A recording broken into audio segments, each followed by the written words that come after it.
Here we go again. Here we go again. Here we go again.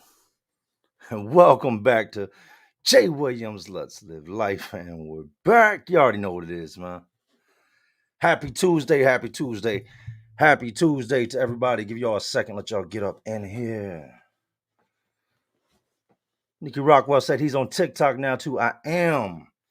I got so many messages about my TikToks.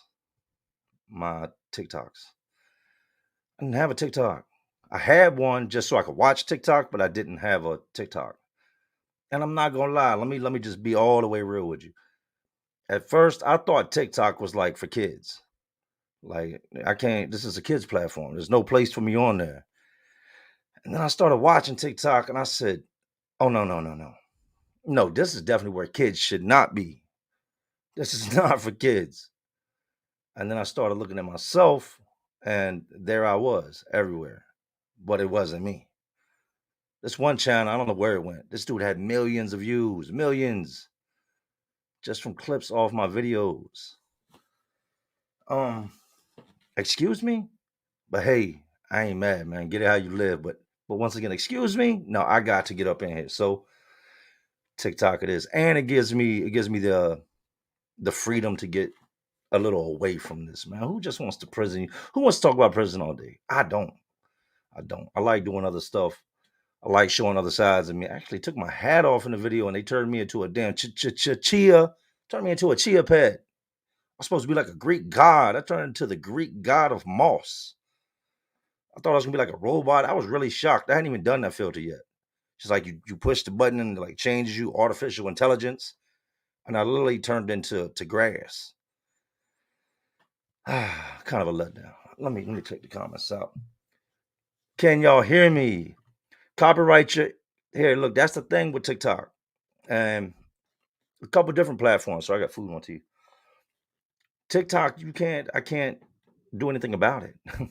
If you don't notice, 99.9% of the stuff on TikTok is other people's stuff, from the music to videos. Like, I don't think there's anything you can do about copyrights when it comes to TikTok.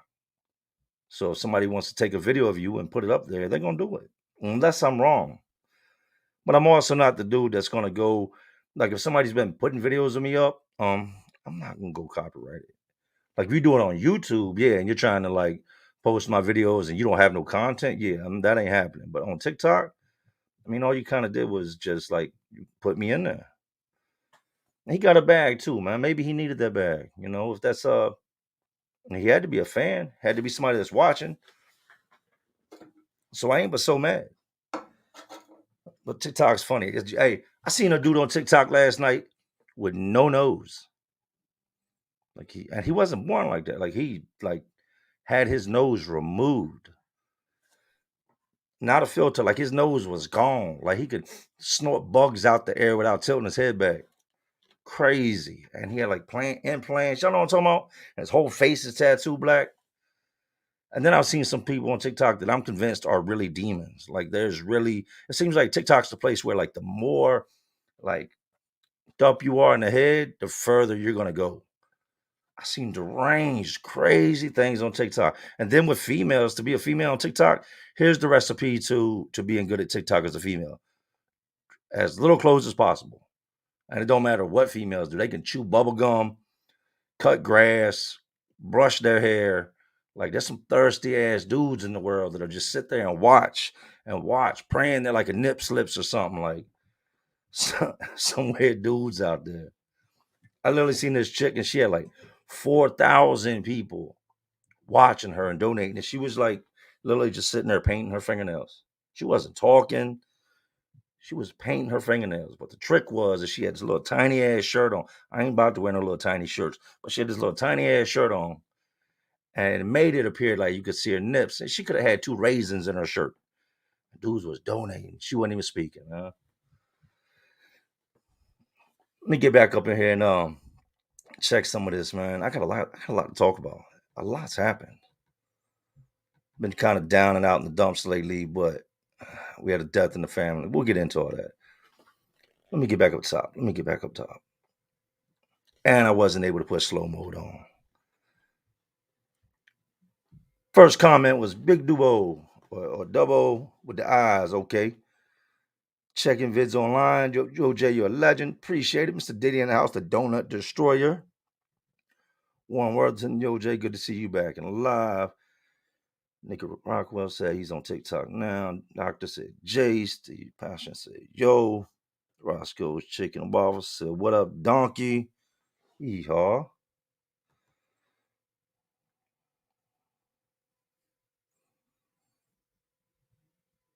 So y'all saw the boys from the '70s show. I want to talk on this real quick, right? I was talking with Dirty Weather 916. Shout out Dirty Weather 916. If you don't know who he is, you better go check him out because he's about to blow. For y'all that don't know, he just did something real big behind the scenes that I guarantee you 99% of y'all in here have watched. I can guarantee, if not 99, at least 98% of y'all have watched this on mainstream TV. And my dude just actually participated in it on like, I don't know what season it is, but he's in there. I don't want to say too much, but it's coming. So but I was talking with him earlier, right? And the dude from the '70s show just got convicted. Let me pull him up real quick. And if I'm not wrong, I believe he was in LA. He had them funny charges. Like, yeah, like Bape with the R.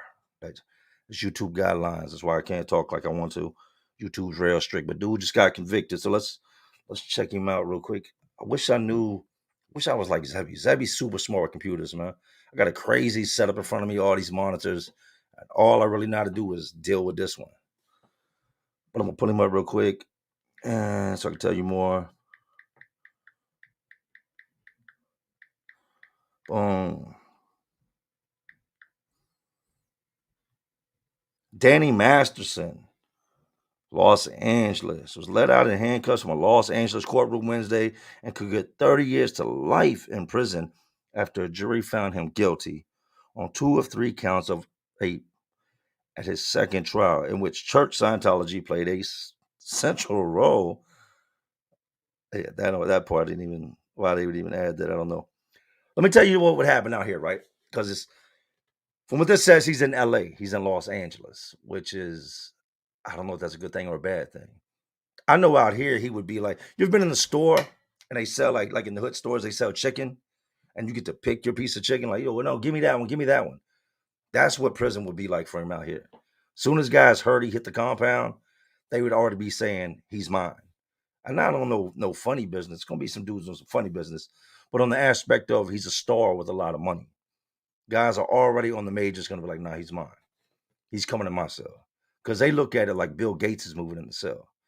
And they're pretty much gonna swipe him like a credit card until he runs out of money. And then once he runs out of money, they're gonna do what you do with a stolen credit card. They're gonna crack him in half. LA's another story. From what I've heard, the PC yards out there have now opened up, meaning that if you were able to hide in protective custody and just like go to this certain yard where nobody could touch you, they're now integrating and mixing them dudes, which is bad because the white dudes ain't gonna vouch for him. And he appears to be white. And then he's got bad charges on top of it. So me and Dirt, we're gonna sit down, we'll talk about it. We're gonna do a live on that on because he's done a lot of time out in Cali on what's gonna happen to him out there.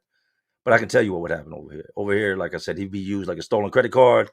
And then once he ran out of money, somebody would crack him in half and claim him.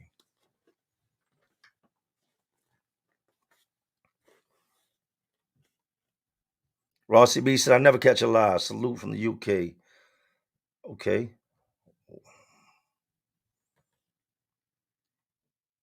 Also, I got another topic I want to touch on real quick. I just want to make sure I catch y'all's comments. Don't miss nobody. Chucky said, please, Jay, can you give Banky Pound a shout? Banky Pound is my dude. Banky Pound is my dude. He's somebody I want to work with. I just haven't. I just got off work. I'm not one of them dudes that quit his day job. I watched somebody yesterday, no disrespect, right? So don't take it the wrong way. But I watched a live yesterday, and this dude, how do I say this? Because I don't want to be offensive. I don't have no issues with dude. But he got real big on YouTube, right? And he quit his day job and took YouTube for a time. And then when YouTube slowed down, he had to go to working. I never took that period, and I regret that. I really do regret that I didn't, when YouTube took off, just quit my job.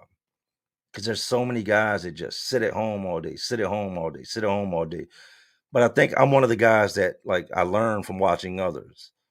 And I know that my time will come and it will go.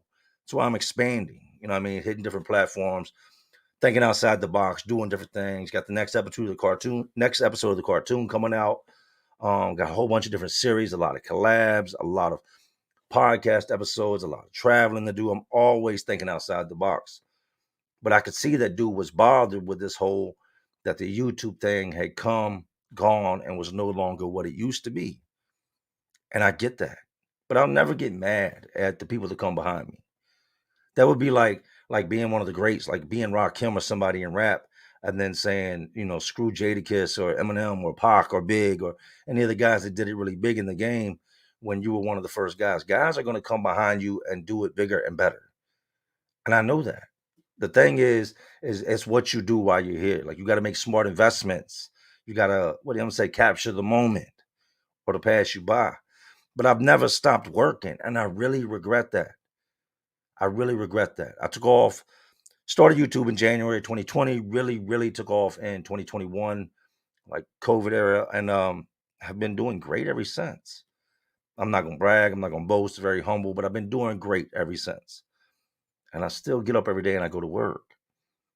I didn't have to. I didn't have to, but I can't gamble my family's livelihood like that. Like if something was to go wrong tomorrow, and I've given up my day job, and you guys go from loving me in the comments to hating me in the comments, and that YouTube check goes from being a check to a minus, I've now let everybody down that depends on me. And I think that's what's kept me, it's what's kept me working, man. That's what's kept my hands dirty. It's also humbled me. Do I want to quit? Yes. Do I think I've got what it takes to do the YouTube full time? Not just YouTube, but social media in general, yes. But until I know that's not a risk I can take. But it's a dream. It's a dream. But also owning a company, there's nothing that says that I can go tomorrow and crank a company back up like what I've been doing for the last 9 years. My company has done phenomenal. I've probably had 50, 60 plus employees in the time that we've been in business. We made some M's, we made some bags. Everybody made a bag. I've had guys that did great with me and that are still doing good to this day. But to let it go, I don't know, man. It's something just like YouTube. I created this. We created this. But it wasn't something until I started. Same thing with construction. It was nothing until I started. And I guess letting it go was kind of letting a piece of me go. I got a lot of memories with this. And it's the surefire way to take care of your people. It's a hard thing to let go of. But back to the reason for that, somebody had made a comment, and I think I spoke about this on my last live, about the prison genre dying. That's a funny comment to me. That's kind of like when I hear people say YouTube is a hobby. I can tell you this: once you start getting paid off YouTube, you no longer call it a hobby. You start to take it serious. The YouTube is a hobby comment is a comment I hear by from a lot of guys that haven't really reached their potential yet, or aren't really doing their thing, or aren't really seeing a bag on YouTube. Like I think once you start seeing a bag and you see its potential, you stop playing with it. You stop play pimping. Like you really apply yourself. And when you get used to seeing a check that's 5, 6 figures every month, you will take this shit serious. You won't get on here and do things that you used to do because now you run a risk of losing something that means something. But until this means something to you, you don't care if you lose it. But as far as the prison drama dying, that was I think a comical statement. I've heard it been said a lot. A lot of different guys have said that. And I think this is where where guys fail when it comes to that comment. They show it for us. Yeah, the stories are entertaining and we laugh and all. But at the end of the day, it's the character. It's the person behind the screen. Like y'all, and just me talking to y'all and dealing with y'all, I know why y'all are here. You're here. Yes, you love the stories. Yes, we laugh. Yes, we joke. We ain't telling stories right now, and you're here. People show up for the person. You grow. This person becomes part of your daily routine. You know what I mean? They make you smile when you're down, or they say something that you can relate to, and at times they talk about things that help you with your problems. Some of us YouTubers become a part of people's routine and a part of lives. So if I was to make an announcement tomorrow saying, I'm not talking about prison no more, I'm just gonna talk about my day-to-day life. Am I gonna do the same numbers that I was doing? No. But is everybody gonna stop watching? No. Everybody kind of stops watching when you stop producing. It's okay to take a break, but you can't never sit this on the back burner and expect to let it sit there too long and think that it ain't gonna go cold. So you got, if y'all don't know, go check out JD Delay. JD Delay, I think right now, if I had to think, JD Delay, yeah, he's definitely one of my favorite prison YouTubers. Um, and I've got a lot of them, but he brought something to the game that was different. You know what I mean? Like very, very different. He's a big dude. Like I went out with Ian Bick 2 weekends ago and did some shooting with him. And I hate when I'm around tall dudes, tall ass dudes, man. It's like everybody's 6'2". I'm 5'10". So for y'all to think I'm like this giant, remember in Braveheart, I thought you'd be bigger. Yeah, I thought I'd be bigger too. I'm 5'10". So then you stand me next to somebody that's like 6 foot tall, 6'2", and I'm like, why couldn't y'all give me a little box to stand on or something? Why? Tall ass dudes, man. But yeah, he's a tall dude. And then I was looking at pictures. JD DeLay is taller than Ian is, and he's wide. He's a big ass dude, but he's awesome. You've got a lot of people that are really killing the game right now. Ian Big, up and coming. Jessica Kent just hit 1 million. Big salute and congrats to her, man. She busted her ass, worked her ass off, has a major following. The numbers aren't going down. So nothing supports the theory of the prison genre dying. My numbers aren't going down. It's not like I'm panicking. Oh no, I got to find a second job. YouTube's not making. No, YouTube is doing fine. And I can say that as a creator, YouTube is doing fine. What slows me down is my job. If I got to say it again, I have a job. Yes, I want to sit here. I just want to be in the lab all day and in the studio and just I focus on Instagram, focus on Rumble, focus on TikTok, focus on YouTube, and just Twitch, and just hit all these different platforms. But as long as I've got that 9 to 5 and I'm pulling out the driveway at 7:30 every morning, it's hard to do. It's hard to do. I'm a boss. I'm a company owner. I'm the foreman. I'm the superintendent. I'm quality control. I'm all that. I got rid of everybody but one guy. I went from a 9-man crew to a 1-man crew. And you want to hear the craziest part about that? You would think in hearing that I dropped that many employees that, oh man, the company's tanking. We're doing the same numbers that we were doing with 9 guys. How is that possible? You tell me how it's possible that we're doing the same, we're producing the same amount of work, we're making the same amount of money with 2 guys that we were 9. I can tell you how, because I spent a lot of time in those days in the truck recording. I didn't have tools in my hands. That's why I was able to pump out 4 or 5 videos a week to YouTube, because I was in the truck. I had guys that were working and or I thought were working, were doing this and doing that. And then once I fired everybody, I had to step back in and take my position, play my role. I had to pick up my tools, put my tool belt back on. It's not like I was YouTubing from home. No, I was on the job sites. I would record in between being in and out the houses and jobs and overseeing my company. I was recording in the truck.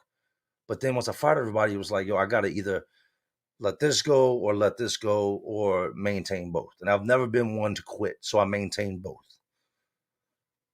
But in me putting my tool belt back on, it showed me how many guys weren't doing their jobs. And you know what I hate about people, man? I hate this about people. They tell you what's going on after everything crumbles down. And it'll really make you look at somebody funny. Like they'll wait till somebody gets fired and be like, yeah, well, he was saying this, or he was doing that, or he was doing this. And as they're telling you this, I just get angry. Man. I'm sitting there, I'm like, do I punch him in his face? Because he's known this for months. But now that the guy's not around, like, this is something you should have been telling me. So, yeah, we'll step away from that. Let me check y'all's comments. Southside Frog, again. Big shout out to my dude, Southside Frog, man. I am sorry. I'm such a shitty friend, man. I suck at being a friend. I suck at answering the phone. I'm burnt out. I'm burnt out. And I get so many calls on a day-to-day basis and so many people screaming for help and reaching for help that I kind of withdraw. I can't. And I've been burned, man. I've been burned so many times to this point to like at this point now that it hurts. Everybody that I've helped gets mad at me in the end. The moment I say no, they get mad. I don't care if you said yes 1,000 times or what you did. And listen to me, because you need to hear this. It doesn't matter what you do for people, man. Some people, yes, but for the majority, it doesn't. Because in the end, all they're going to see is what you didn't do. And they'll hate you for one thing. They will overlook 1,001 things that you did the first time you say no. So it makes me real distant from the phone. I put my phone on airplane mode a lot of times. I let my phone rock on airplane mode for days. And I got two phones, so sometimes I'll just use the other phone and take the main phone and cut it off. Josh Eternal said, "Love your opinion of mine. It's called Hawk Clo." Okay, trying to catch some of y'all's comments. Homeless in America in the house. If I'm missing anybody, it's not intentional. I'm just now looking. Flush Art said, "Just found your channel last month. Wanted to drop some quick dap and tell you I appreciate the message you put out and what you've accomplished." Hey, thank you, man. It's surreal sometimes. My little boy will be out and people will approach me. And to him, I'm like a superstar. It's mind boggling to him when people are like honking and, "Hey, can you sign this? Or can I take a picture?" Like, he's about to turn 6. He'll just look at me. Like, I'm already his dad, man. To him, I'm King Kong. To him, I'm Superman. I'm Iron Man. I'm Godzilla to my son. But when he sees stuff like that, like, I see the excitement in his eyes. It lights up. And then when they walk off, he's like, "You're famous, Daddy." I'm like, "No, I'm not famous." He's like, "You are. Everybody knows you." I'm like, People know me, man, but I'm not famous."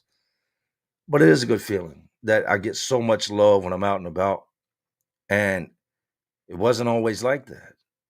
It used to be if somebody approached me, I didn't really know what time they were on. I had to get in defense mode, or if I had somebody with me that I cared about, put them in the car and lock the door and try to leave the vicinity of the car because I didn't know what was going to go on. Now it's love.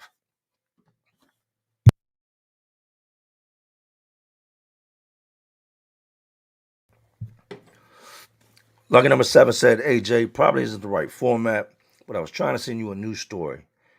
Anywhere I can drop it. Also, you hear about Huguenot graduation." No, I did not hear about Huguenot's graduation. I was on Broad Street today and seen the graduation out there, but I'm gonna check that out. I went to With. Huguenot and With are like we're rivals, but there's nothing that you can really tell me about Huguenot High School that would surprise me. Richmond in general.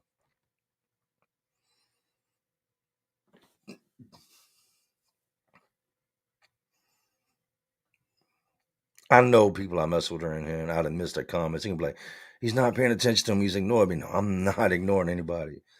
I don't know if the comments move as fast as they do on this side as they do on y'all's, but it's moving over here.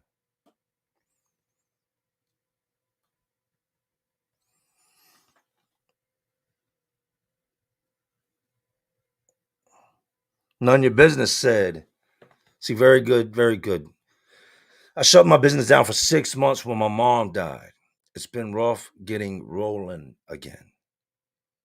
It's hard. It's not easy to just get out there and start a business. I told y'all, man, we scrambled like eggs for probably the first year. I mean, just barely getting by, like dipping in my rent money to pay the guy I had working for me. It was hard until I finally got it up and running. And I figured out the formula and the math and how to charge for this and that. It took a while to get there. And not everybody can do it. Not everybody, once you've got it up and running, can do it again. And I want to let it go. I just some days I wish my investors would just get froggy and just say something. Just say something out of pocket so I can be like, bet.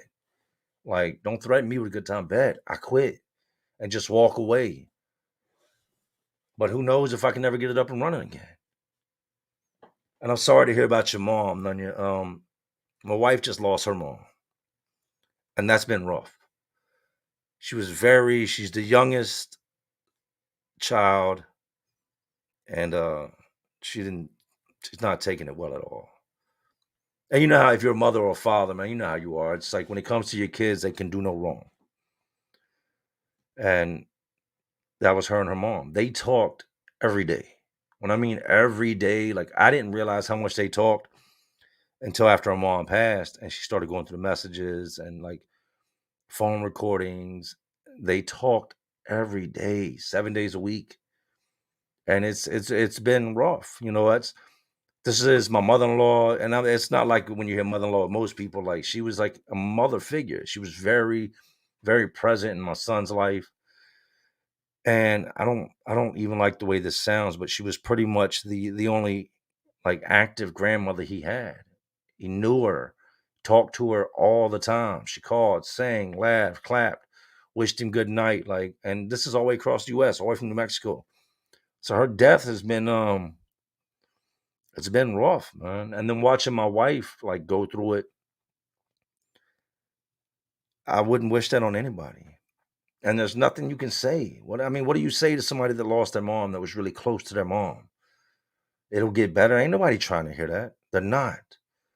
Anything you say can like really, really quickly be taken as offensive. And so I just kind of just gotta sit back and just let her grieve. And I can't show no emotion. She looks to me to be the strong one, right? Like I gotta keep my chin up. I gotta smile and everything's gonna be all right. But it's not all right. It's not, man. And I've been married now since 2014, right? Since November 2014. So going on 9 years. And in 9 years, I've seen my wife cry. You know, I've seen her upset. I've seen many different things hurt her, right? But I've never seen nothing hurt her like the passing of her mom. And to hear her, the type of cry that she let out, it's I don't know, man. You ever seen a video of like an animal, like a small animal, and it loses its mother, and that whine, that sad, heartbreaking noise it makes? That's kind of what it was with my wife. She made during while she was mourning and crying, just she let out this cry that it hurts you to hear it. So we've been dealing with that. Um, I was actually in the airport when we got the final news that her mom wasn't gonna make it, right? And I was sitting in like this little diner eating this cheeseburger, and I've been kind of mediating back and forth between the family and my wife, letting her know what was going on. So her mom, I wanted to call her phone and record the answering machine just to have her voice. And her daughter, one of my wife's sisters, ended up picking up the phone, and which was cool. Big salute and shout out to Bonjo and Val. And she was like, would you like to talk to mom? And I was like, yeah, I do. I want to talk to her. She's like, she can't hear you, right? And I'm like, I like to think that she can hear me. Like, I know that she slipped and y'all saying she's not there and then everything's gone, but I'm a religious man. I like to think that she can hear me. So they laid the phone beside her, and I was able to, man, I had to choke it back. Like I was crying. Here I sit in this diner, right? In New York, when other people sitting around me, and I'm over in this booth by myself, backpack, laptop out. And I was able to talk to her and tell her what she meant to me. And I found some type of peace in that, and knowing that all the families in New Mexico in the hospital room and the ICU gathered around her. And I don't care that I was on speakerphone because whatever I had to say, I would have said in front of anybody. But I was able to say my goodbyes, man. And that was pretty much as close to peace as you can come. I don't know what I'm gonna do on the day that I lose my mom. There was a time when we were extremely, extremely close, right? Like I was a mama's boy. I was that boy that I love my mom, and I still do. Don't get the two confused. I still do love my mom deeply. But when they sentenced me to my time, this is the only thing I can really, the only real answer I can come up with on why we're not close to the way we used to be. Prior to going to prison, I was always needing bail. I was always needing bond. I was always on the run. Cops were always calling. Like there was always something going on. And then when I got sent off to prison, 10 years, I'm gone. I remember my mom crying in the courtroom, right? I can still remember that very clearly. And it was a terrible, one of those things like I talked about earlier, very similar, man. It was a terrible, terrible cry. It was like a mourn. Like she let out this terrible sob when they sentenced me to all that time. And they came in, when they came in with 20 years, with 20 suspended on the robbery charge and on the count of malicious wounding, it was 20 with 10 suspended. So to us, it sounded like 40 years. I wasn't sure what I got. I just heard Charlie Brown talking, right? And I remember hearing my mom cry. But being sent off to prison and not being there for all those holidays, birthdays, different events, like they had 2 family reunions. I've been locked up for both of them. They had one in 99. I was locked up in Philly for that one. And I think they had one in 2006. And I was locked up in VA on that one. But I think, like, in getting that time, they kind of buried me. Like, I was alive, I'd call and you'd hear me, but I wasn't there in the physical form. So they had to kind of just let go. And since I've been home, we haven't been close. And I'm not somebody that needs. I'm not, when I need something, I figure it out. I don't reach out to nobody. I don't call trying to borrow. I figure it out. I don't know. It sounds easier said than done, but that's the God's honest truth. I just figure it out. My siblings aren't so much the same. Like they still turn to mom. A lot of people, they turn to their mom, they turn to their dad. I'm just not that guy. I figure it out, man. But I don't know what I'll do when that time comes. I'm cool. I'm not cool with how things are with us, but I'm content. She knows that I love her. You know what I mean? And I know that she loves me. So if anything was to happen, we're not on bad terms. Not on the best, but we're not on bad terms. And I think we both have a mutual understanding that we're more alike than we are different. and that can be a bad thing at times. But I guess we'll see how I feel when I get to that road.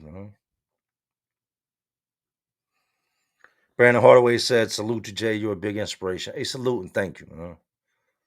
Southside Frog said, "Big shout out to AZ Ruction." See, where's my guy AZ? AZ Ruction. Yo, salute Jay. Much love, my brother. Hey, big salute to AZ Ruction. If you've not already, make sure you go check out AZ Ruction on YouTube. Everybody in here trying to catch those comments.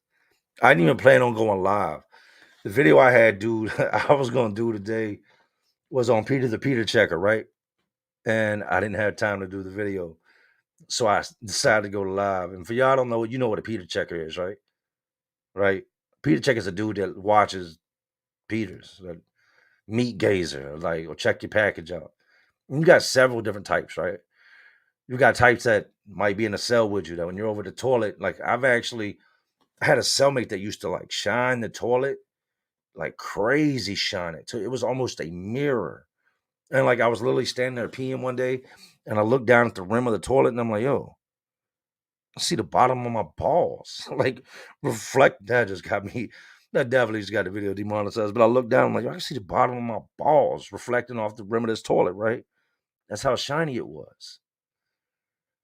And then I got to thinking, I'm like, wait a minute.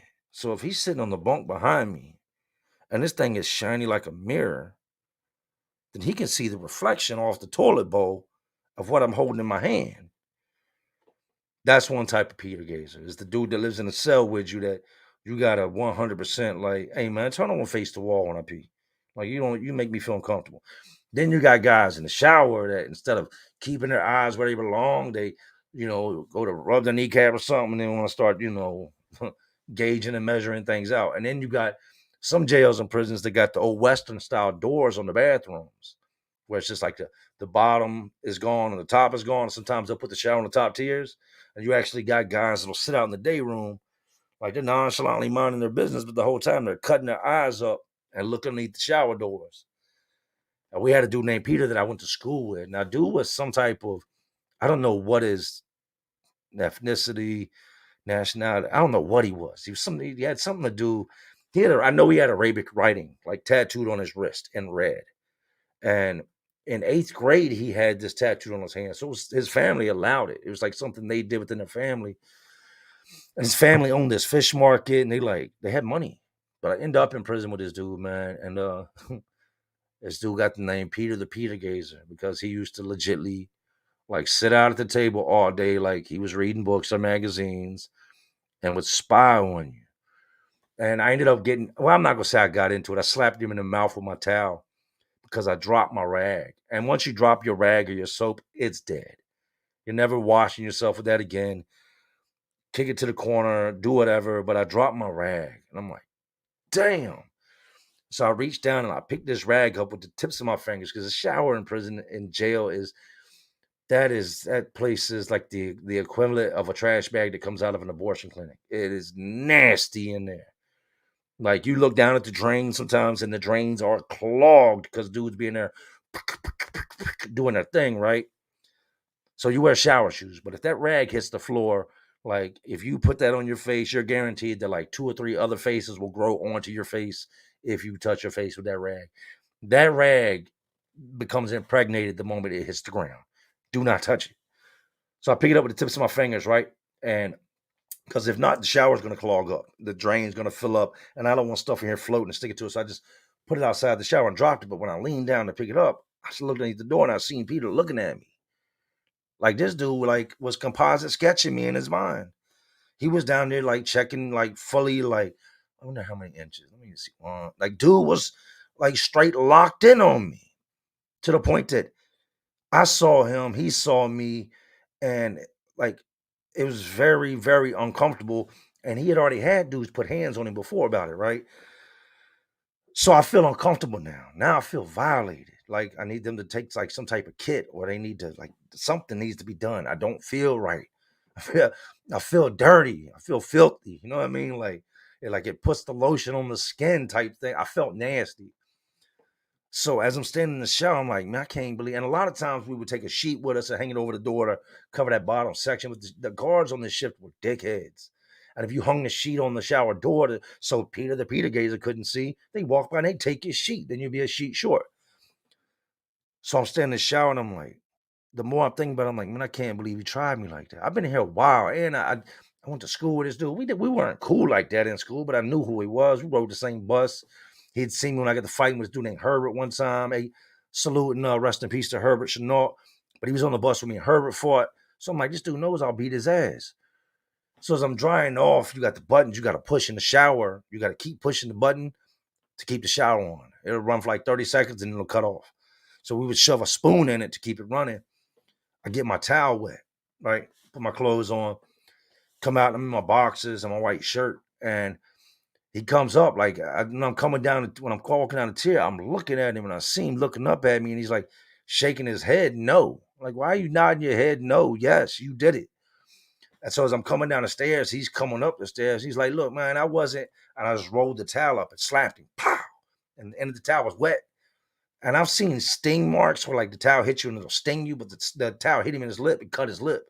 And I didn't expect it to cut his lip. I just meant to smack him in his face with the towel, like pop him in his eye, maybe. Like, don't do that. You violated me. Like, now you need to go register type shit. The towel hit him in his mouth, split his lip. And that was today's story.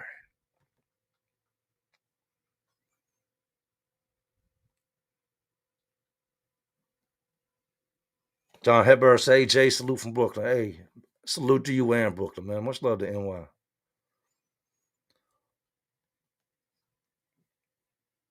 Diddy says, salute Zebby. So Zebby's in here. What's up with you, Zebby, Mr. Zebby Zeb? Zeb, you need to hit me up.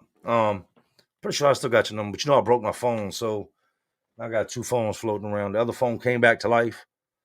Shout out Samsung, I guess. But I've got 2 phones, so hit me up, man. And let's get that thing taken care of. I ain't criminal. Turning the feds on to me. I got enough enemies. Ron Buchan said you and JD are 2 main channels I watch. JD, aside from being a great TikToker and YouTuber, is a good person.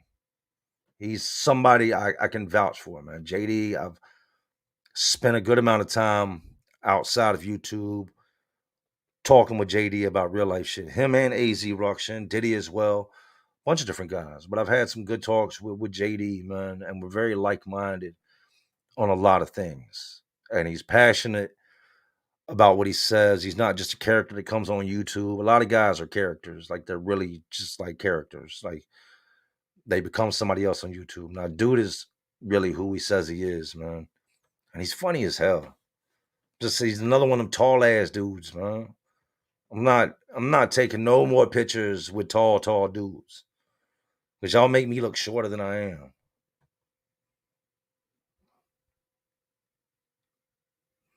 Homeless in America said I'm asking for prayers. I lost the car I was living in. So I'm living outside now. We just talked about this. You remember that? I think it was maybe a month or two on a live. We were talking about it. I remember saying, well, at least you got a car. There was probably a time when you didn't have a car. That sucks, man. And I'm sorry to hear that. You know what to do, though. You've been there before. You get on your grind, stack. Hopefully, you can fix your car. Hopefully, that's one of the things that it can be repaired. Hopefully, you still got the car so you can store stuff in it. Damn. I hate to hear that, man. That's Sea Dog in the Cooper Show podcast in here. Hey, I don't be saying nothing, but I be vibing with Sea Dog sometimes. He'll throw that old school music on, man, and have me going through it. I'll put him on the loudspeakers, let him play, man. He knows his music. Tiffany Sanders said, hang in there, Jay. We love you. I'm good, man. The thing about me is I'm a strong dude. I'm a strong man. I show emotion when emotions are due. And when I need to be strong, I am. And it's not easy at times. You know, you wanna cry, you wanna let your feelings out, but as the man, you're expected to be the strong one. I can't cry in front of her when she's already going through it. My tears are just gonna add to her tears. I gotta boss up. But I appreciate that.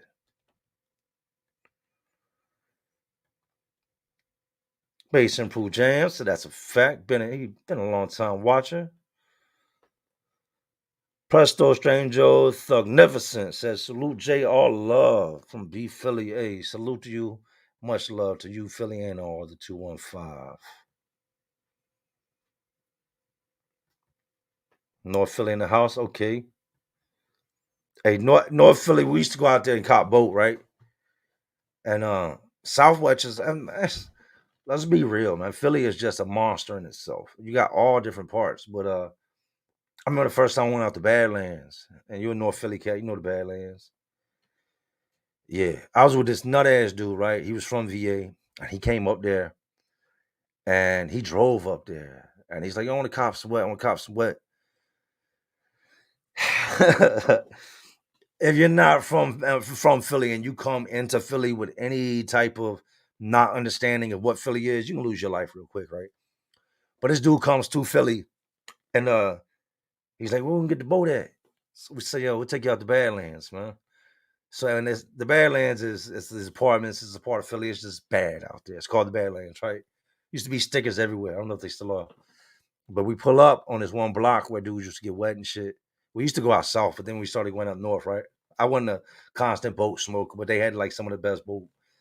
And he pulls up on this young dude, right? And he's like, "Yo, who got the wet?" Like real aggressive, like. And I'm in the back seat, and then my homeboy's in the passenger seat, and I'm kind of messed up off his hands in the drink, right? And we was smoking. I'm kind of out of it. And I hear him say it again. He's like, he's kind of messed up. He don't realize like how he's coming off on dudes. Like he sounds like he's on some big Brody shit. Like, yo, who the fuck got the wet? And dude was like, what? And by the time my homeboy told him, pull off, pull off, pull off, dude shot the car up, man. Shot the car up. That dude went straight home. Panicked. He never been shot at in his life. Never dealt with no shit like that. He was with us, so he just felt like he was gonna do something. Like, we're not from out here. This is North Philly. Like, we need to get back to Southwest. You can get us killed. And they shot the car up. He wasn't even. I don't think he was in Philly a total of 8 hours.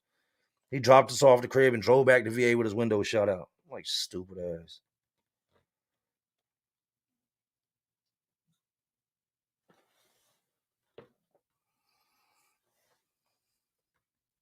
Trying to catch y'all's comments. I love interacting with y'all. I've missed y'all.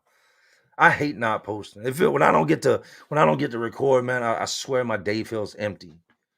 I'm not a number watcher. My advice to anybody who does YouTube: watching numbers will let you know how you're performing, but don't be a number watcher. Don't be somebody that's on here chasing numbers. Takes the fun out of what you're doing.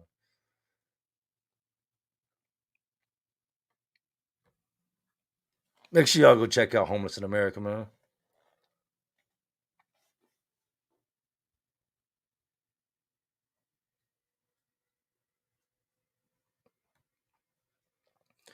Brenda Todd said it's all about helping yourself and your family. As trying to help people only allows the wrong people to be users. And like you said, they hate because they didn't get their way. Damn, I should have wrote that. I should have said sound like it should be a quote. But you're right. You're right. And I realized something. I used to think that money fixed problems, right? Money doesn't fix problems. No. Money can fix a situation. Money can put a band-aid on a temporary problem, but it can't fix it. Because at the end of the day, most people are their problem. It's not money. If they were more responsible or more mature, had more ambition, more hustle, more grind, then for a lot of people, I'm not saying everybody, because everybody's situation is different, but for a lot of people, they would have more. Like I know people to this day that I could do everything for them for God knows how long, right? And then it's like like the baby bird, right? Now spread your wings and fly. They're still gonna fall to the ground and smash. But I do. That's been the gift and the curse. The gift is being able to help others, and the curse is that they always hate you in the end. So now I try to take care of the ones that are closest to me, the ones that I know truly care.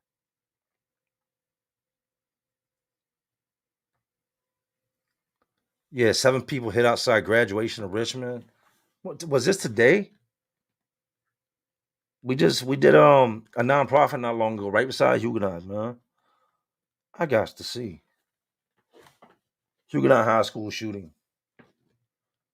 It's like everywhere's got a bad area. What we know about them and what we can do. Um, y'all bear with me a second. Huguenot High School shooting.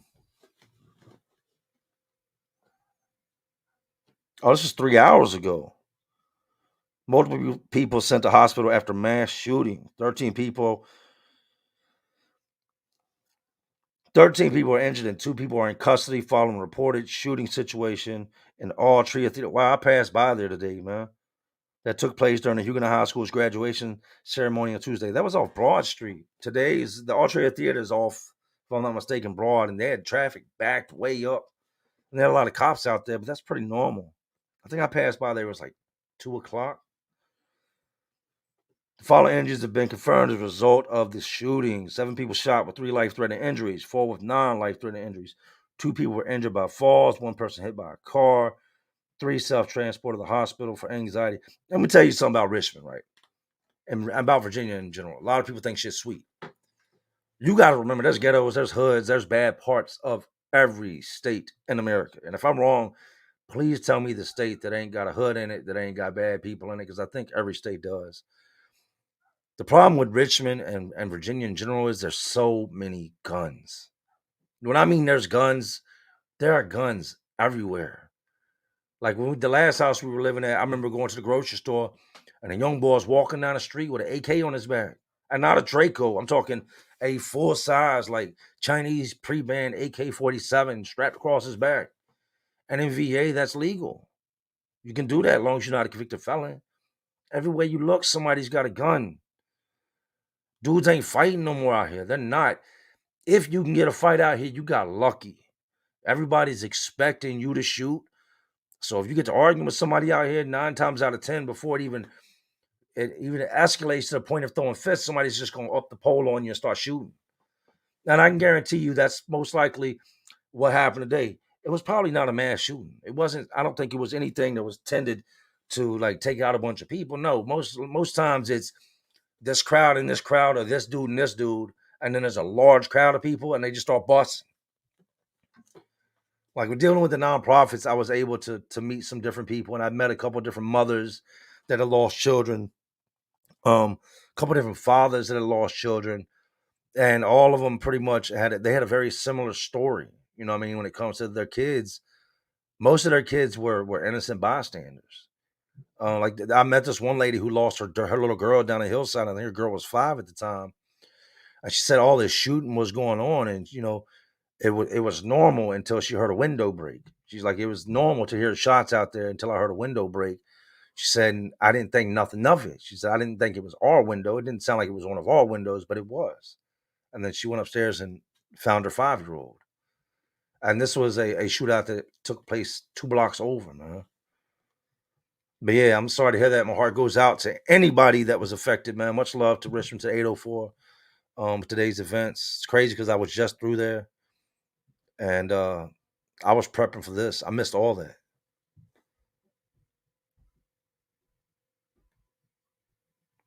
But it's nothing new. And it doesn't, as shitty as it sounds, it doesn't shock me, man. Exotic F7, Savannah, Kitten Mom. Hey, big salute, man.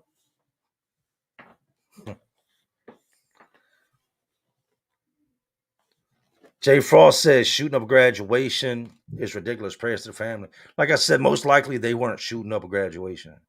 Like, dudes out here are reckless with the guns. And if they want you, they don't care where you're at, man. You can be coming out of Walmart. You can be coming out of church. You can be coming from a family event. Like, boys out here busting. When I'm telling you, in prison, like the average, at one point, I remember when it was like older dudes in prison. When I went to prison in VA, it became apparent real quick that there was a whole lot of young dudes in there for homicides. Like, the average age being like between 21 and 28 seemed like to be the average age group for homicides. It was like, yo, these dudes are just, I don't want to call them babies, but some of these dudes caught their charges in their teens. Dudes are just shooting, man. Just shooting. No respect for life. Then they want to cry once they get that 100, 200, 300 year sentence. Nah, it's too late for that. Because somebody's really crying. Like, somebody's really crying because they really lost their son. And your mom's crying because she lost you, but somebody really lost their son. And for y'all that don't know, Huguenot's not it could have been any graduation, to be honest, man, because where they had the shooting was off Atrium Theater's off Broad Street. That's a main strip in Richmond, it's downtown area. A lot of different schools go there to graduate. It's like the Coliseum, kind of, right? So it could have been any school, but Huguenot is a large majority of the people that go to Huguenot live in projects, low income housing, stuff like that. And I went to George Wythe, and majority of everybody that went to George Wythe was the same thing. We were low income projects, not your average school, really bad ratings, and they were our rivals. And I remember when we'd have football games, like, dudes would be strapped up at the football games. They're warning you outside, before you even come in. So we'd hop the fence or go around the side. Like, it's crazy when you're a kid and you got to come to a football game with a gun. But it's normal, man. It's the Wild Wild West out here. And when dudes do it, they do it. We have no parole. Like, if they give you life out here, that means die. That's what it means. Die. Like, life in Virginia means die. You won't go off parole in 25. You won't do 30. No, life is until you are no longer alive. They abolished parole in 95 and they did away with the death penalty. So now, no matter what you do, the worst thing they can do to you is lock you up. Like, you could shoot up a go open fire on whatever, and the worst possible outcome is you're gonna do life. I'll leave how I feel about that out the equation. I say this, man. I think that if there's any like doubt in whether you did it or not, I think that's when they should really think, second guess putting somebody to sleep or making them take that dirt nap. But if they can prove without a shadow of a doubt that you did something to like a woman, a child, or a family, oh no, you should catch that. You should catch that. Sometimes life ain't good enough. Some people don't deserve this life. Life is beautiful, man. Even with everything I got going on my worst day, life is beautiful. But some people don't deserve it. Shitty as that sounds, some people don't deserve this. Not when you take things from others that steal their life, that take away from the joy in their life and the quality of their life. I've met dudes that took people's lives and straight had no remorse for it. That bragged about it. That like got into detail and laughed about it. Man, you're doing 300 years and you're laughing. Like that dude don't never need to get out. The fact that you've been down a long time and you have no remorse and you were given multiple life sentences and you're here laughing just goes to say that if you were let out tomorrow, you would most likely do it again. And then I've met guys that 6 months into their sentence they're rehabilitated, but they still got 40 more years to do.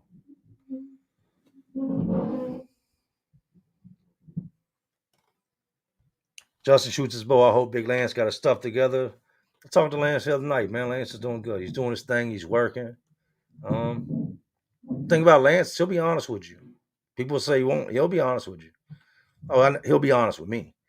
But he's been honest with y'all too. But I think he's moved past that phase in his life. I think he went through a phase. He had his fun, and now he's one of them dudes that'll do something and then get bored with it and just be like, that was stupid.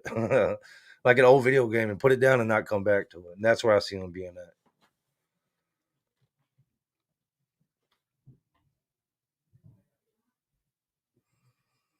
Bass Improvement Jam said, Jay, all love and respect from Florida.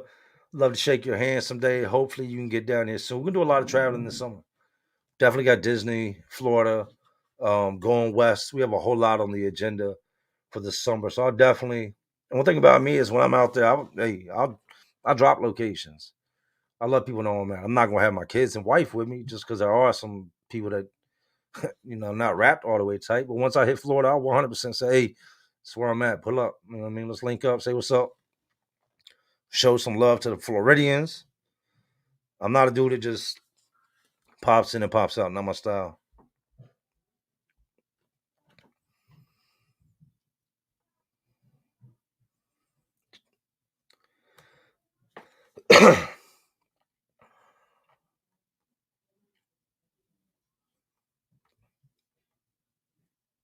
Candace Stewart then said, you don't raise your kids to be assholes.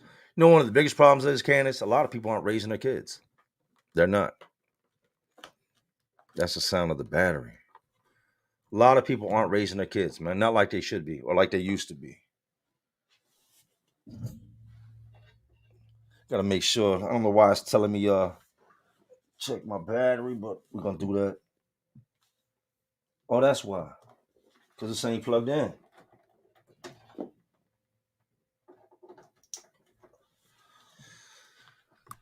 A lot of people aren't raising their kids. Streets raise a lot of people's kids. Grandmas are raising kids. Aunts are raising kids. Sisters and brothers are raising kids. Like maybe a lot of people miss this, man. It wasn't about 20 years ago when chicks started having kids, and 15 years ago chicks started having kids. Like we lost the parents that we used to have. Like when I was growing up, we had a different caliber of parents. Then you come into the 90s and the parents are different. The 2000s, the parents are different. Even parents are different today. But each year, I'd say about every 5, 10 years, the caliber of parents switches. Now you're always going to have the regular middle class America parents and then the upper class and the lower class. But when chicks start having kids at a younger and younger and younger age, and now you got younger men, young boys becoming daddies, like this is what you're seeing a lot of. You're seeing children making children and children trying to raise children that are being raised by people that aren't their parents. A common theme amongst prison was a large majority of guys. This isn't a color thing. This is just a statistically speaking, a large majority of the guys I kicked it with were raised by aunts, grandmas. Some of my homeboys were raised by their older sisters, uncles. And then there were some people that had both. I had both parents present in my household, but I would say a lot more guys didn't than did. Yeah, but you don't raise your kids to be assholes. My son made a comment to my wife last night that really hurt her feelings, right? Him just being a little boy. And I'm not one of them guys that believes I have to put my hands on my children. I'm not gonna hit my kids. If it calls for it and he's done something so bad that I've got to spank him, then of course I'm gonna step up and I'm gonna be a dad. I'm gonna do what I gotta do. But to date, I've not ever hit neither one of my children, right? Or the little girl Bella that we have. I don't hit the kids. But just in me raising my voice or them seeing me upset, that's all it takes. I went in the room last night after he said what he said, and I snatched the PlayStation cord out the wall, and he was sitting on the bed, and I kneeled down in front of him, and I just looked up at him. I had that talk with him, and sometimes that's what's needed, man. Communicate with your kids. Talk with your kids. And I'm not saying that your kids should fear you. Your kids should definitely respect you. But I think with respect, there has to be a small level of fear, like the fear of getting in trouble, the fear of getting that ass whooped, the fear of getting caught. A lot of kids these days don't have no fear. And the boys that get caught, it's 2023. Like, you ain't gonna fart without four people recording it, much less bust a gun off during a graduation. Dudes are done. Done.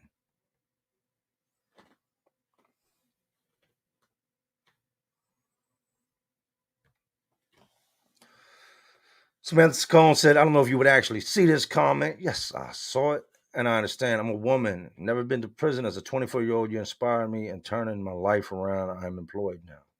Congratulations. I tell everybody it's out there. You're either going to go get it or make excuses on why you don't have it. Can't sit around all day and do nothing and then complain that you have nothing.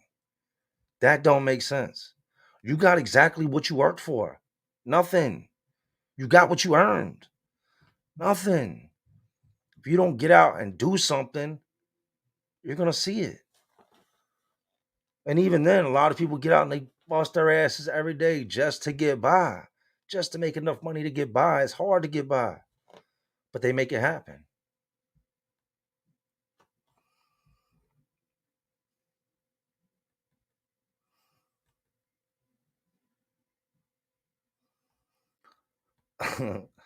Paul Hotel and said, can we get the PSP story, please? No, I'll do a video on it, though. How did you know? I mentioned that in the video. I had to when they caught dude with the PSP. I didn't even know what a PSP was. I got out of prison and got one and thought I was doing something, not knowing the thing had been out forever. Yeah, that's the whole entire story, though. I remember when I seen it, I was like, what is. First, I was confused as to what it was.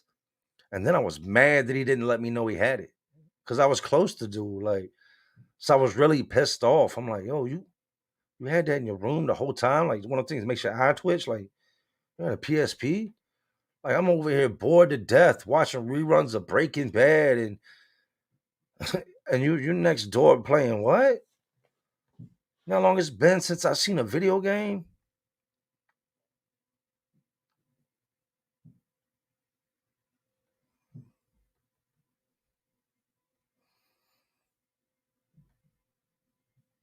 Here, say hit those thumbs up for Jay. God, hey, hit the thumb. Hey, y'all look, it's a little thumb, right? It looks just like the emoji. I don't ask for nothing. Y'all see let me see. There's no Cash App. I don't even have a Cash App. Y'all know after I got hacked, Cash App banned me for life. They took my money. Because I pressed the issue and tried to get Cash App to get me back the money that got stolen from me, they banned me. Straight banned me. It said fraudulent act. Yeah, it's fraudulent. They banned me. But nah, I don't ask for nothing. I started making the membership thing several different times. But I'm like, man, with this job thing, it's hard for me to even put up a video, much less take somebody's money for a membership and then not live up to what I told them I'm gonna give them. I can't do that. So the thumbs up is all I'm asking for. It's free 99, not $1.99, not $2.99, free 99. Costs you absolutely nothing. And it goes a long way. And if you hate me and don't like my videos, guess what? It's a thumbs down button. Keep it real. You can hit that too. But believe it or not, it helps.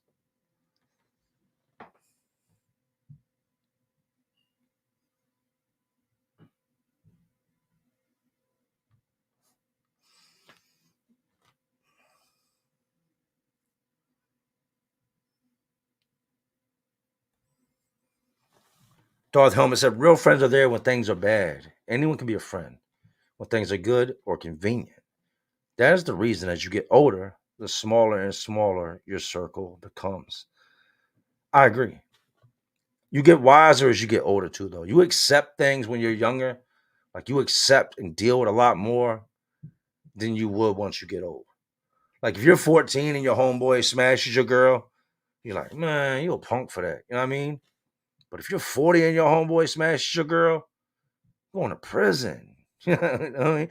At 15 years old, if your homeboy leaves out the house wearing a pair of your shoes, like, man, you better make sure you bring my shoes back. At 40, if your homeboy leaves out the house wearing, no, he just stole. Like, you riding around the block looking for him. Like, things change as you get older. You also, your tolerance level for bullshit drops. I don't have no time for no type of bullshit, man. I don't. I ain't got the stomach, the appetite. I ain't got no problem cutting people off. Give me a reason to cut you off. I don't like the phone. I'm not anti-social. I'm anti-stupid. Like, so give me a reason. And people do, knowing that I'm that way.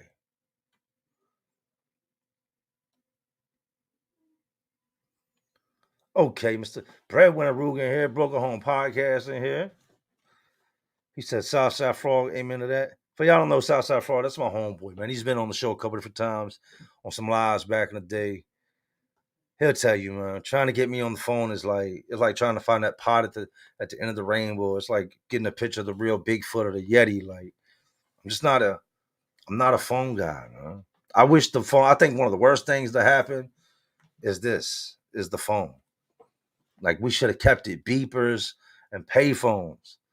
You know what I mean? Because then it's 911 and it was really, somebody paid you with 911 behind it. It was really important. Now somebody hit you, hey, call me back immediately. It's urgent. And you hit them back, you're like, oh, what's wrong? What's wrong? What's wrong? Hey, what was the name of that show? Like, hey, if you don't get the, hey. And I went through that phase I told y'all where just like everybody in the world was coming at me like, I don't know, like they thought that I guess my phone had turned into like an ATM machine or that I owned one and that I printed money. Like they had a big misconception that I was rich all of a sudden. I had so many friends for a while. And then once I started saying no, I don't got so many friends no more. And I'm cool with that.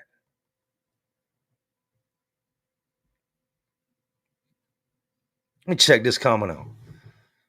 Okay. Devin Olenek. People love to say they have the right to have arms. The whole law actually says a well organized militia has the right to bear arms. There should be stricter guidelines for guns if it's rec versus kids. Here's what I think, man, right? I think there should be, this is just my opinion, right? I seen a video the other day. I think it was in Africa, I believe it was, where a dude had stolen, right? And they were driving down the street, dragging him behind a moped, butt ball naked, with a rope tied around his foot, like driving through this village, with him behind the moped, dragging. He was dusty as hell, flipping and tumbling, and that was for stealing. I think the problem we got here is that we're just, oh, that's inhumane. Other places, you take a life, they walk you outside the courthouse. They're not wasting taxpayers' money. You're not about to get a last meal. You're not about to use none of our toilet paper. You're not about to use our power. You ain't flushing the toilet. You were found guilty. Take him outside, smoke him. I think that's where we got off track. Even back in like in the Western days, you knew like, yo, if I take a life, you've done watched them as a little kid, you watched them hang people. You watched that man and his eyes pop out his head, like you knew what it was. You had seen the gallows, you had seen the penalty of committing that type of crime. Now, not only do we not see it, it's hey, that's terrible that they did that. Hey, you can't be taking people's lives. Hey, it's not fair. He did it, but you don't do it. No, they should publicize it. They should put it right on TV. And you have the option to watch or not to watch. You go out, you take a bunch of lives, they should televise it. Now, if you get the electric chair, they let select family members come in there. The prison records it, but nobody's ever going to see that video. Like, no, you need to see what's going to happen. I guarantee you, if they did stuff like that, like executed people in public, people would think twice. Facts.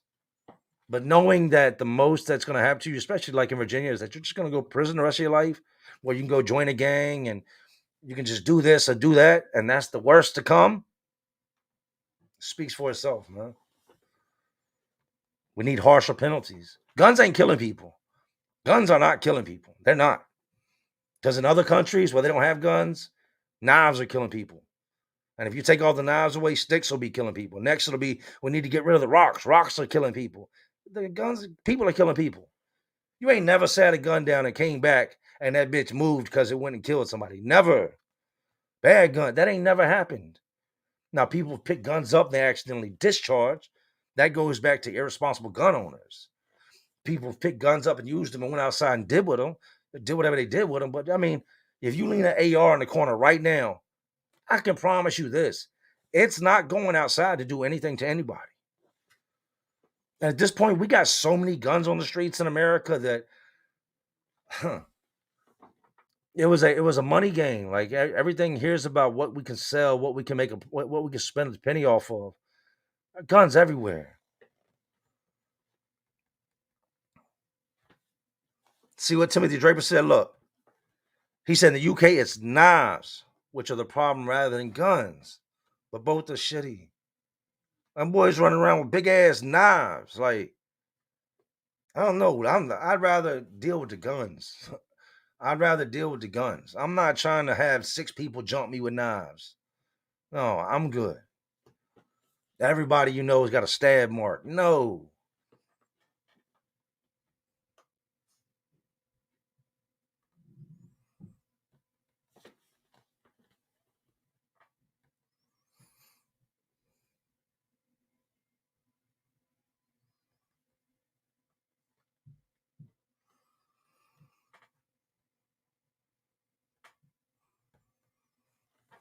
Search for answers in West Virginia. I lost my son in 2020 while he was in state custody. This is the worst pain I've ever felt in my life, and I relive it every day. I am terribly, terribly sorry to hear that. I've seen my fair share, but I've lost friends, but I've never that I was really, really close to like that lose their life. But I've seen it. And I'm sorry that, we don't usually think about who's going to be affected outside of the prison, especially as inmates, convicts. When we watch stuff like that happen, it's just like, it depends on how much has been happening. Sometimes it's like, damn, our biggest concern is, man, we're going to go on lock again, or damn, dude was all right, he was cool, but we don't really ever stop to think about the parents, man. And then I'm sorry for your loss. A lot of parents think when their children get locked up and stuff that, all right, he's going to come out, he's going to get his life together. At least I know he's safe. That's how my mom looked at it. I remember the robbery homicide when they testified at my trial. They said that when they called my mom, she said, first of all, when they told her what had happened, she was like, I don't doubt it. And then when I talked to her, she was like, knowing that I was locked up, she could finally sleep. She's like, I hadn't slept that well in a very long time as I did that first night, knowing that they had you in custody and you were locked up. Here's what people don't understand. Locked up does not mean you're safe. Everything you've seen come across the news in your state, those guys are in prison. And if somebody you love gets locked up, they're going to, depending on the severity of their crime, they're going in there with that dude. So you think it's all sweet and sugar. It's not. And you got some dudes that are on low levels that just haven't been convicted of serious crimes they committed. I've met dudes on level 2s that were straight certified 5150 nut killers. They just hadn't got popped for a body.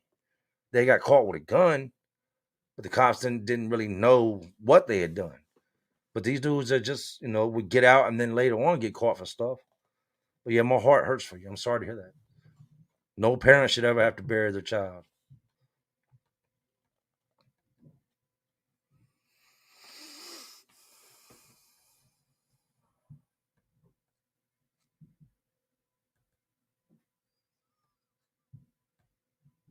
Chamberlain said pedos don't deserve a second chance. Absolutely not.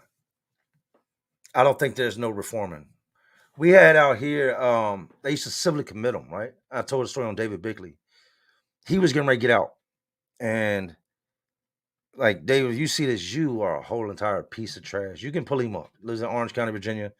David Bickley, like, just despicable human being. I remember he was supposed to get out. They civilly committed him, which means they were going to hold him for an undetermined amount of time because they did not feel like the sentence the judge gave him was good enough.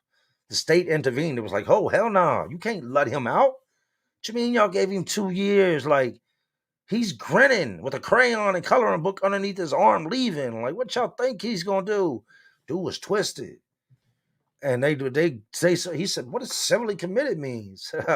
Means your whack ass ain't going home. Means you're going to the nut house, weirdo."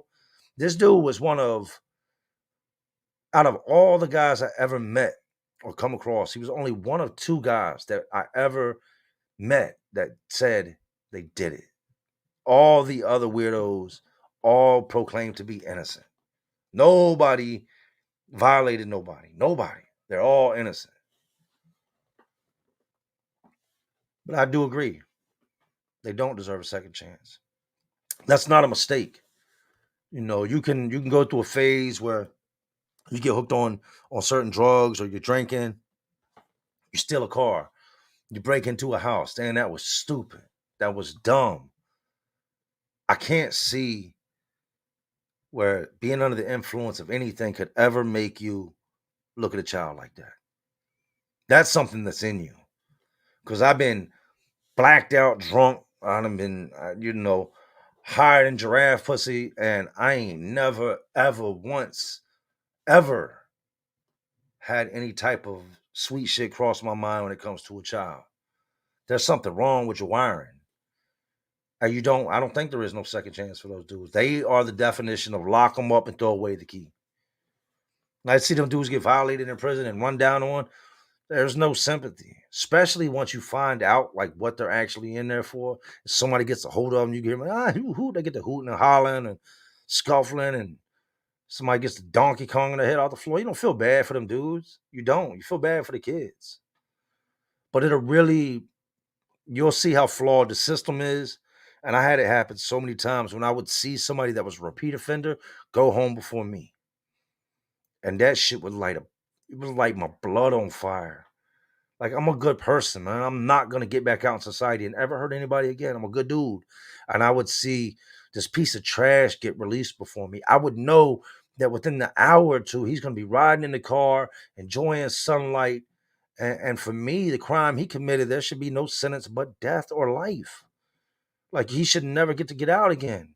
But this man's a 3-time convicted chomo, and he did what? 4 years? Like, who's making these laws? Who decided that? Since when did that become a slap? Oh, don't do that. Oh, no. And that's why we end up hurting them dudes, man, because the penal system doesn't. They don't. Oh, you think you'll come in here for 4 years and laugh and walk around like shit sweet? No, but we can break all your teeth. We're going to hurt you, send you up out of here so that you can think about what's here waiting on you next time you go to do some weird shit.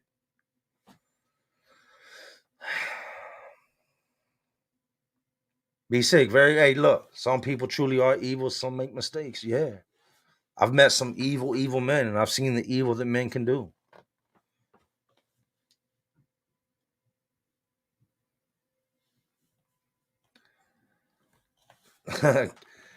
I pray that you and yours do not live by Kensington in your state, live somewhere else like hell on earth to me. Now, that's up in PA. My probation was out there, right? Kensington is another monster. Like, if you've never seen nobody like intravenously use drugs or see needles or stuff like that, you go to Kensington and you're guaranteed to see it. Like, Kensington, it's a place where you don't wear flip flops. Like, you need to be out there in some shell toe Adidas, some Timbos. Like, it's bad. I mean, Kensington is bad, and the cops aren't worried about it. Dudes shoot up right in front of the cops, broad daylight, nodded out. Whole sections of people just nodded out, still tied off, and the cops aren't worried about it. The cops are worried about guns, like real serious stuff. If they started locking up everybody out there that was getting high, they there wouldn't be nowhere to put them. It's too many people. But Kensington's sad, man. It's really, really sad, and it's grimy out there. It's just the store owners come out and they sweep up, and no sooner than they get the trash up off the ground, it's all back within a matter of hours. Kensington, like we looked at Kensington. Kensington's like the trailer park in Philadelphia. It's the best way to describe it. It's just dirty. But no, I live in VA. I'm not in Philly. I'm in VA. I got, once I did my time in Philly and they got me back to VA, like there's nothing in Philly for me. Like I might when Bride gets home, I could see me like visiting people and like swinging through and like saying hi to some old friends and stuff. But for real, there's nothing in Philly for me, man. Don't mean I don't love Philly. It's just one of those things like once you get out, get out. I know a lot of dudes that moved away from Philly, and I know a lot of dudes that want to move away from Philly.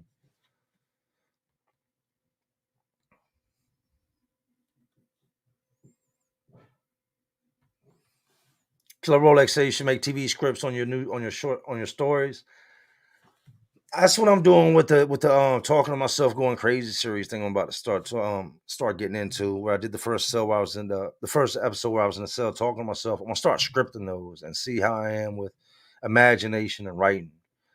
Um Thus far everything's real. It's reality. It's what I've seen, it's what I've been through, it's what I know to be true. So we're gonna see what I can do like when it comes to, making stuff up in my mind for the sake of doing the talking back and forth. Like I said, we got the next episode of the cartoon coming out. Them things just take so long to make. My animator, shout out to him, man. Claymation's Brandon. Big salute to him. Awesome dude. It's a lot of work that goes into animating. And it's one dude.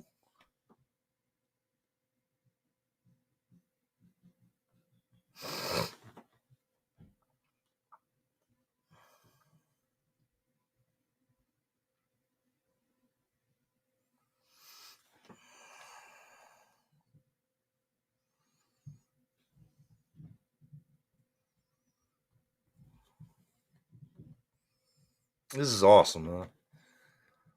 There's one thing that sets my comment section aside from a lot of different channels, and it's the love. People don't come here to troll. They don't come here with that disrespect. And I appreciate that. I appreciate that. I'm never gonna disrespect anybody that don't disrespect me. And you see it in the comments, man. Woody West to 1000 said, Jay, give us a salute. Man, you already know what it is. Salute. Casey Mark, hey, thank you. Big salute and thank you. Paul Pigpen said, whenever a correctional officer got arrested when I was locked up in the jail, they took away the newspaper and wouldn't let anyone watch TV. Oh, they was trying to cover it up, trying to hide it from y'all. They would send them to regional jails outside of our district. Like if you were a correctional officer, you were from Richmond, you committed a crime in Richmond, they would initially arrest you, but then they would put you in a cop car and drive you somewhere else, have you in a different county doing your time. No way they're gonna put you in a lockup where you were once a guard at. One, there's you know too much about the inside workings of the system, and two, it's a pretty good chance that you're gonna become a human pincushion, or that you're gonna fall down on a meat shank. Like dudes out here are weird. Like when I did a video the other day talking about how we don't suitcase out here, and that's a real fact. Now I can't speak for all the East Coast. I know some states, for a large majority of the East Coast, it's just a no go. Not something we're doing. Like I don't play those type of games at all. Like me and my wife can be in the shower and she wash my back and if her hands get too low, I instantly go into you know what I mean? What are you doing back there? Like come we don't play like that. I'm just joking. No, no. Yeah, matter of fact, you get in front of me where I can see you. Like, nah, we don't do that. And I joke and laugh. I'm not always a serious dude, man. I'm just saying it's not something we do out here. It's very frowned upon. You come out on the yard and you're like, hey, bro, yeah, look, man, I brought it with me. And you're like, where's it at? And he's like, it's in my butt. Everybody around you can be like, what? And then some dudes are gonna hear that and be like, yeah, oh, that thing flexible, huh? Did you grease it? No, no, you don't need that. Okay, no, we don't do that. I'm 43. I still ain't even took that trip to the doctor yet. They said that you gotta at some point you gotta have a physical. I'm waiting for them to get a little better with technology, like where they just use like a Q-tip or something. Because I'm just so squeamish when it comes to the subject.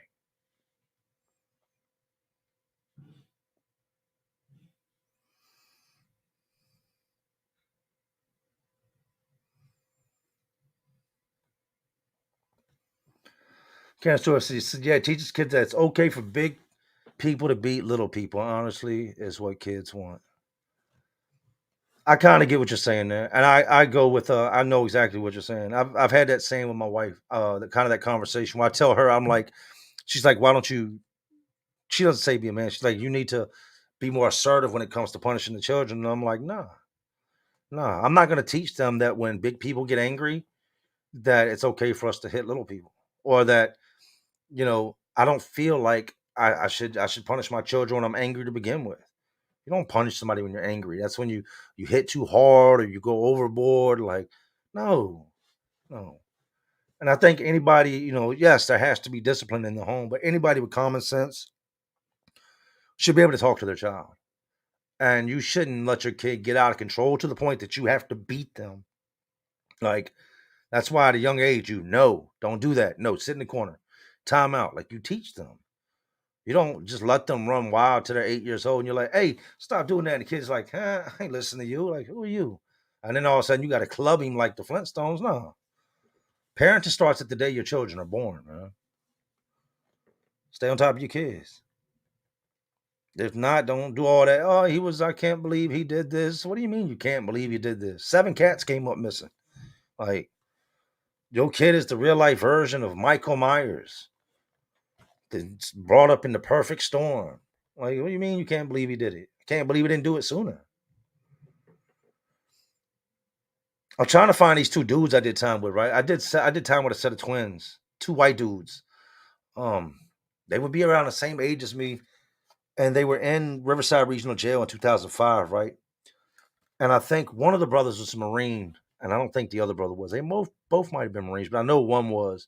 And they got into this bar fight, and they ended up like I thought. What I remember is they ended up killing the dude in a bar fight. 2 brothers did, and one brother got like 10 years, and I think the other one got 25. And I remember that they used to swap IDs and swap buildings, right? And it was the craziest thing because they looked so like identical that, and by now, if it's happened, it happened. But they had this plan at one point to like swap IDs on the day that they go home. Like, these dudes had matching tattoos. They had this whole scheme of, nah, I'm gonna let you get released. And then after you get released, I'm gonna let them know, hey man, why y'all ain't release me? But I want them to hit me up, man. I know one of them still in, the other one should have been out by now. I don't know what they ever did with that plan. How crazy would that be to be locked up with your twin brother and he has an earlier release date than you, and you go pretend to him to get released? Pretend to be him and have him walk you out the gate. But I think they're gonna hit your other brother with him. What is it? Help him with the escape.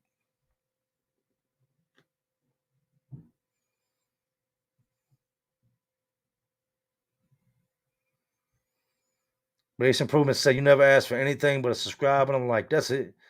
Even when I got hacked, man, I have pride issues, and I know it's one of my. It's pride can be a terrible thing at times. Like, I broke down one night. I was working late, and I broke down right outside of this bar, and all I needed was a jump. I just needed a jump, and I sat there all day long. My phone died, so I couldn't charge my phone inside the truck to call and let anybody know where I was at.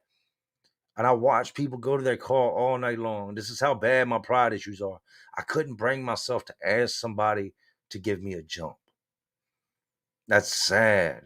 I sat in my truck until daylight, and then I went inside the store, and then they got like the machines where people play the lottery and do all that, where there was a plug. So then I plugged my phone into the wall, let my phone charge up a little bit, enough to where was able to make a phone call, and then called somebody to come give me a jump. But yeah, pride is a terrible, terrible thing.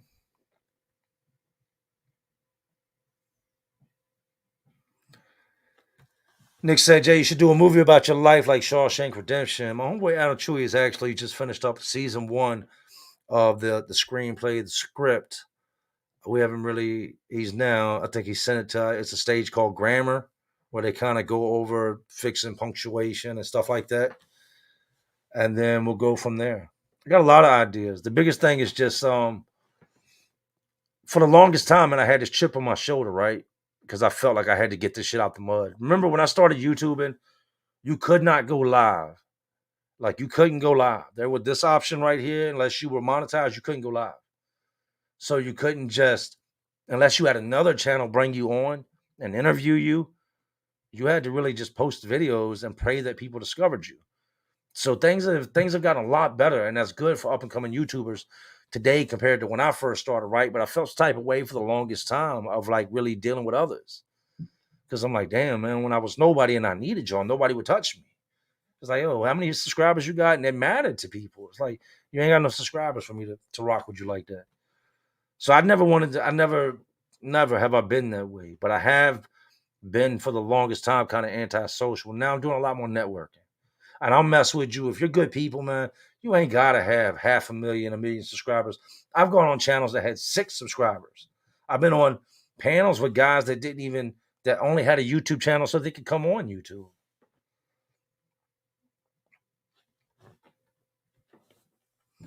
I'm gonna have to jump off in a minute, y'all, man. I got kids upstairs. Candace Stewart said 214 thumbs, 343 watching. What's the Haiti? What the Haiti is up? Y'all make sure you hit that thumbs up real quick. Like I said, if that's what you want to do it. Angie Gardner, big salute. Tell Jacob, tell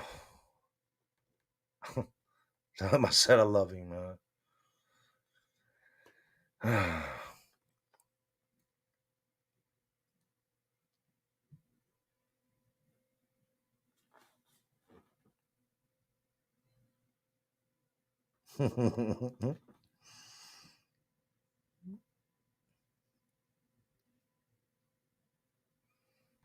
Look, I love y'all, man. I'm gonna get out of here. I have not. When I got home, the kids were playing in the pool. I had to get ready for all this, and I hadn't got home much shortly. Prior to jumping on here, I get to missing y'all, man. I get to I get to itching, and now I gotta go. Now I done created this damn TikTok, so make sure y'all follow me, Jay Williams. Let's live life on TikTok. And I think I got like 300-400 followers on TikTok and Instagram. I'm scrambling trying to get to that 10K.